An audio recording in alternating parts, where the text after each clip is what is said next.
Next, the manhunt. After committing the worst mass murder in Maine's history, Robert Card disappeared, prompting what the Lewiston Commission labeled a chaotic response that improved over time. The search took 2 days, but no other lives were lost, and communities were protected. Here again is Phil Hirschkorn. At 6:54 p.m. on October 25th, Robert Card entered just-in-time recreation and began his rampage. By the time police received the first 911 calls from the bowling alley, Card was gone. 13 minutes later, and 4 miles away, the scene repeated at Schmeggy's Bar and Grill. Though police again responded quickly to 911 calls, they were too late to intercept or capture Card. It was now 7:13 p.m. The manhunt was underway. Maine State Police established a command post and soon obtained a major clue: video of the then unknown gunman from a surveillance camera inside the bowling alley. By 8:06 p.m., images were shared with the news media and the public. This is who police are looking for right now. If you recognize this person or this vehicle here. Next, police obtained and shared this image of the gunman's 2013 white Subaru wagon from a surveillance camera outside of Schmeggy's. At 8:33 p.m., the city of Lewiston announced a shelter-in-place order. At 9:20, Card's sister, Nikki, called the Lewiston police and identified her brother as the shooter. At 9:33, working with his wireless carrier, police figured out Card's cell phone was in his trailer home in Bowdoin. Police surrounded the residence, but he wasn't there. Is that the vehicle, the suspect vehicle you guys have in that parking lot? At 9:56, police in Lisbon, 8 miles from Lewiston, spotted Card's Subaru wagon at the boat launch next to the Sabattis River.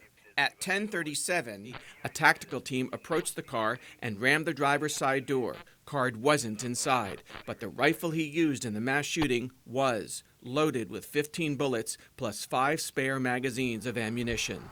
About 400 law enforcement officers from around Maine were sent or self-deployed to the area. Major Lucas Hare oversees state police operations. At that point, we had 2 objectives. We need to stop the killing, and we need to find the person responsible for it. The fact that Card had abandoned his car in a wooded area worried Major Hare. It immediately made me think that there was a possibility of an ambush. A fear exacerbated by information received that Card possessed a thermal scope for his guns. So that gives him the ability, in my layman's terms, to see in the dark. A New Hampshire State Police helicopter detected a heat signature, so police followed the trail, but it proved to be a dead end. We had no idea where this suspect was. We didn't know where in the state he was. Sergeant Greg Roy, the State Police Tactical Team commander, handling 16 teams that night, decided not to deploy a canine team to track Card through the woods. He told the Lewiston Commission helicopter rotor wash and exhaust fumes from idling police cars would have minimized Card's scent. By the time we were ready to do that, which was around 11 p.m., would have been over 3 hours. In the canine track world, is a very long delay track.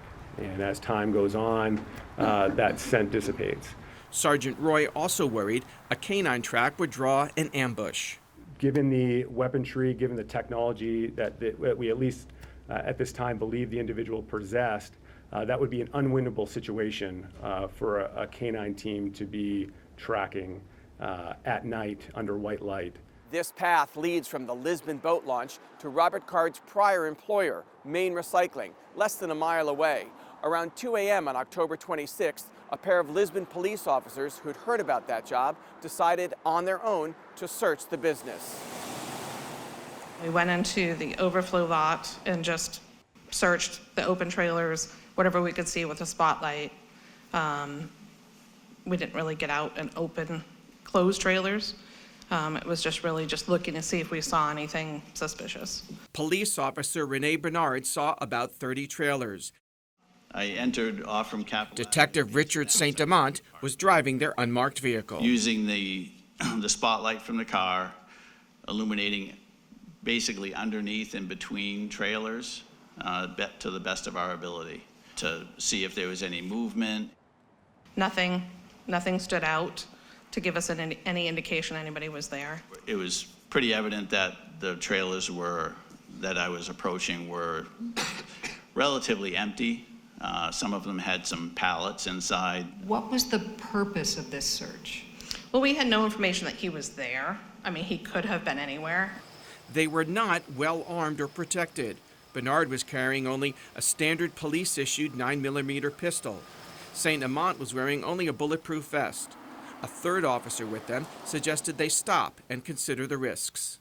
We know Mr. Card had a long gun and military training, potential night scopes, and unknown other armaments that tactically it probably wasn't the best for us to be searching in this manner. The officers left Main Recycling after 10 minutes. He told them that since Robbie's According to Card's brother-in-law, James Hurling, Ryan Card was telling police Main Recycling was a place Robert could hide. because this was the place he used to work and had issues with. I've got the impression. The Lewiston Commission found the suggestion from Ryan Card and the manager of Main Recycling to search its overflow lots was not acted upon. What did you find happened to that tip that really wasn't paid attention to? I think that the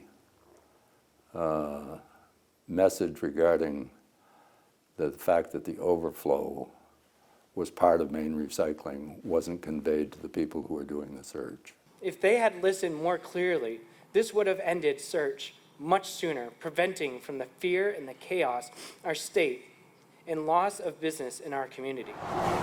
By sunrise on October 26th, much of Maine was in a de facto lockdown. Shelter-in-place orders continued for Lewiston and surrounding communities. Dozens of school districts closed, hundreds of businesses, government offices too. Our reality for today is that this suspect is still at large. Yes. More than 900 calls flooded police tip lines with reports of sightings and suspicious sounds. I think 12 people called in and said he was in Massachusetts.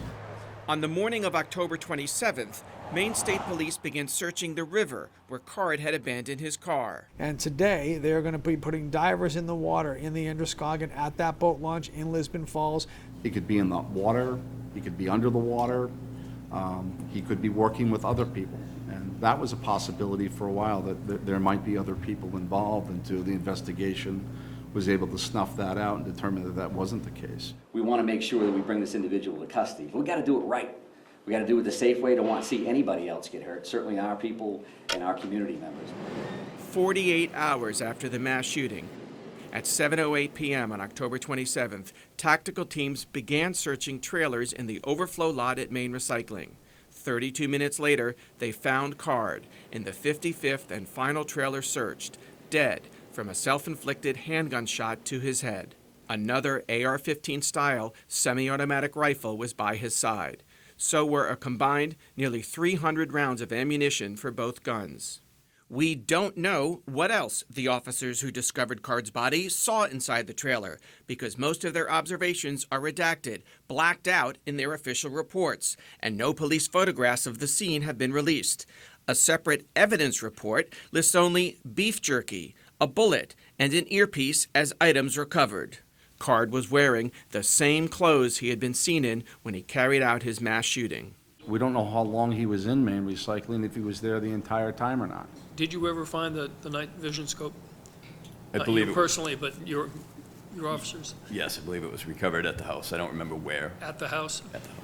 After conducting an autopsy, Maine's chief medical examiner, Dr. Mark Flomenbaum, estimated Card had died 8 to 12 hours before police discovered his body, meaning 36 to 40 hours after his rampage. And I don't know whether he pulled the trigger after being there for a few seconds or whether he was holed up in the trailer for many, many, many hours. Autopsy is not going to show that.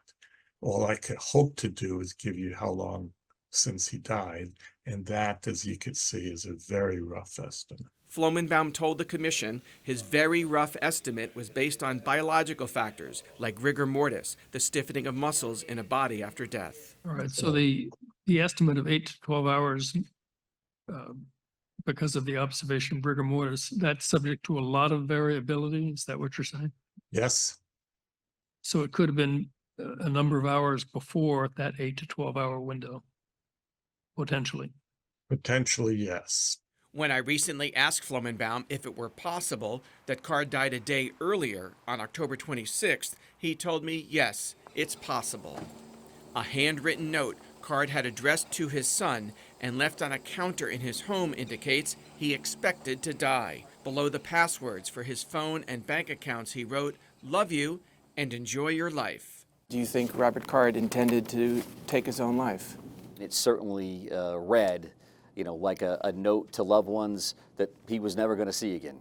Whether he planned on dying at one of those scenes or killing himself later down the road, I can't put myself in his shoes. To be quite frank, none of us can. Card never returned to his or any friend or relative's home or the family farm. The commission concluded Card's exact movements after the mass shooting have not and likely will never be determined. Police overtime for the manhunt, reimbursed to local departments by the state, cost $3 million. We wish this thing would have went 4 minutes, right? 49 minutes, not 49 hours. We understand every minute that went by. That's extra trauma on those that are suffering immediately in that community, for our state, and for our first responders. So we wanted to do this thing as fast as possible. And ultimately, to find him deceased with no additional injuries or deaths, I think is a success.